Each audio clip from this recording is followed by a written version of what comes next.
ত্ৰিপুৰাত ৰথযাত্ৰাত ভক্তৰ মৃত্যু ধৰ্মনগৰত ঠেলা হেঁচাত অসুস্থ হৈ প্ৰাণ গ'ল যুৱতী মৃত যুৱতীগৰাকী 19 বছৰীয়া তৃষা ভৌমিক ৰথযাত্ৰাৰ সময়ত হঠাৎ অসুস্থ হৈ পৰিছিল যুৱতীগৰাকী অসুস্থ যুৱতীগৰাকীক ভৰ্তি কৰাইছিল সমীপৱৰ্তী হাস্পাতালত কিন্তু ইতিমধ্যে যুৱতীগৰাকীৰ হাস্পাতাল পোৱাৰ পূৰ্বে মৃত্যু হৈছিল মন্দিরে গিয়েছি তো ওরা শুনেছি বলবো বলছে যে মাতাজি অসুস্থ কি ঘুরে ওই দোকানে একটা দোকানে হ্যাঁ বেলুদের সামনে মাথা ঘুরিয়ে পড়ে গেল ওরা কজন নিয়ে দোকানে নিয়ে বসেছে তারপর হসপিটালে এসে ওনাকে নিয়ে কজন ভক্তরা আমাদের ভক্তরা ওনাকে হাসপাতাল নিয়ে আসছেন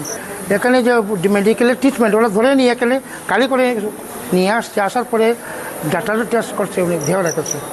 ওরা কোথায় রেখেছে সেটা আমি বলতে পারছি না ওনার নাম কি ওনার নাম তৃষ্ণা ভৌমিক বয়স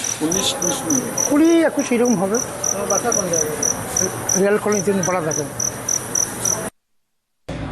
এখন থেকে মোটামুটি আধা ঘন্টা 45 মিনিট আগে পেশেন্ট নিয়ে আসা হয় 19 বছর বয়সের ফিমেল পেশেন্ট তো ওনার সাথে যারা ছিলেন উনি ইস্কনের ছিলেন ইস্কনের সাথে যারা ছিলেন সাথীরা ওনারা জানালেন যে ইস্কনের রথে ওরা বেরিয়েছিলেন তো মাঝখানে হঠাৎ করে উনি কলাপস করার পরে তারপরে যখন সেন্স ফিরেনি তারপরে এখানে হসপিটালে নিয়ে আসা হয় তো ওনাকে আসার পর আমরা ব্রড ডেড হিসেবে পাই তো হঠাৎ করে ওনার কোনো ইনজুরি মার্কও নেই এবং সাথে যারা আছেন ওরা কোনো পাস হিস্ট্রিও দিতে পারেনি যে আগে কোনো রকমের কোনো শারীরিক কোনো অসুস্থতা ছিল কি না তো যেহেতু মৃত্যুর কারণ জানা যায়নি আমরা এখন পুলিশ ইনফরমেশন দিয়েছি একবার পোস্টমর্টমের পরে মৃত্যুর আসল কারণ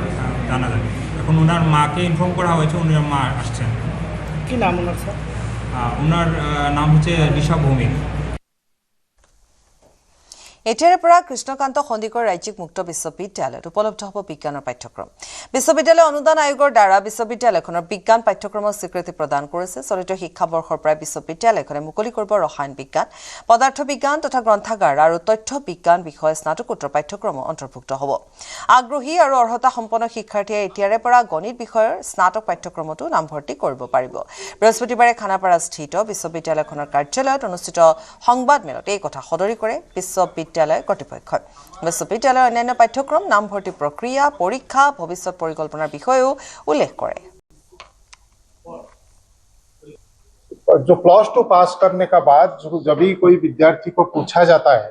आप कहाँ पढ़ना चाहते हैं वो केके हंडी को उसका फर्स्ट प्रेफरेंस होने जा रहा है और ये बताने में हमको खुशी हो रहा है कि हमारा विश्वविद्यालय ओपन यूनिवर्सिटी आज ओपन यूनिवर्सिटी हमारे पास आज सारे प्रोग्राम लगभग हो गया हम लोग का पास साइंस नहीं था पिछला 3 दिन पहले हमको साइंस भी मिल गया जिसमें हमको एमएससी फिजिक्स एमएससी केमिस्ट्री हमारे पास एमएससी मैथमेटिक्स था और अभी हमारे पास इस बार मास्टर ऑफ लाइब्रेरी साइंस भी मिला है बीएससी मैथमेटिक्स मिला है सो हम लोग आज एक फुल फ्लेज्ड ओपन यूनिवर्सिटी का रूप में देश में उभर चुके हैं और हमेशा जो लोगों का मन में एक डाउट होता था कि ओपन यूनिवर्सिटी का डिग्री और कन्वेंशनल डिग्री का बीच में कोई फर्क है क्या वो जो धारणा भी आहिस्ता आहिस्ता सारा राज्य का जो हमारा लर्नर का मन में लगभग खत्म हो गया कि ना यूनिवर्सिटी ग्रांट कमीशन उसको क्लियर कर दिया है कि इसमें कोई डिफरेंस नहीं है दिल्ली यूनिवर्सिटी का degree Indira Gandhi national open university का डिग्री और केके हंडी स्टेट ओपन यूनिवर्सिटी का डिग्री में कोई फर्क नहीं है एक जैसे है ৰাজ্যত অব্যাহত আছে বন ধ্বংসযজ্ঞ বনমন্ত্ৰী কঠোৰ নিৰ্দেশকো কেৰেপ নকৰে একাংশ বন মাফিয়াৰ নাকি লগাবলৈ দিনে নিশাই অভিযান অব্যাহত ৰাখিছে গোৱালপাৰা বন বিভাগে গোৱালপাৰা আঞ্চলিক বন বিভাগে নিশা অভিযান চলাই জুইশলাত ব্যৱহাৰ কৰিবলৈ অনা এখন কাঠ ভৰ্তি ট্ৰাক জব্দ কৰিছে গোৱালপাৰা পঞ্চৰত্নৰ পৰা জব্দ কৰি অনা ট্ৰাকখনত লক্ষাধিক টকাৰ জুইশলাৰ কাঠ জব্দ হৈছে জুইশলাত ব্যৱহাৰ কৰিবলৈ অনা কাঠখিনি মৰ্ণৰ ইথানেল কোম্পানীলৈ নি থকা অৱস্থাত জব্দ কৰা হৈছে আৰু এই কটা গছসমূহ বৰপেটাৰ পৰা অনা বুলি জানিবলৈ দিছে আঞ্চলিক বন বিষয়া গৰাকী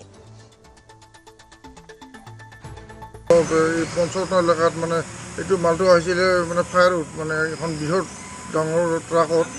লোড কৰি মানে বৰপেটা ৰোডৰ পৰা আনি আছিলে আমি পঞ্চৰত্ন এলেকাত গাড়ীখন মানে জব্দ কৰিবলৈ সক্ষম হওঁ এতিয়া বনাঞ্চলিক কাৰ্যালয়লৈ লৈ অহা হৈছে সুৰক্ষাৰ বাবে তেওঁলোকে ষ্টেটমেণ্ট দিয়া মতে এইটো ইণ্ডাষ্ট্ৰীত নিয়া বুলি কৈছিল। যিটো ইথানেল বনায় আৰু হয় হয় ইথানেল কোম্পানী কিমান টকাৰ মূল্য কিমান টকা মূল্য হয় এইখিনি? এইটোতো এতিয়াও জোখমা কৰা নাই বাৰু। জোখমা আনুমানিক? কৰিলে আনুমানিক এইটো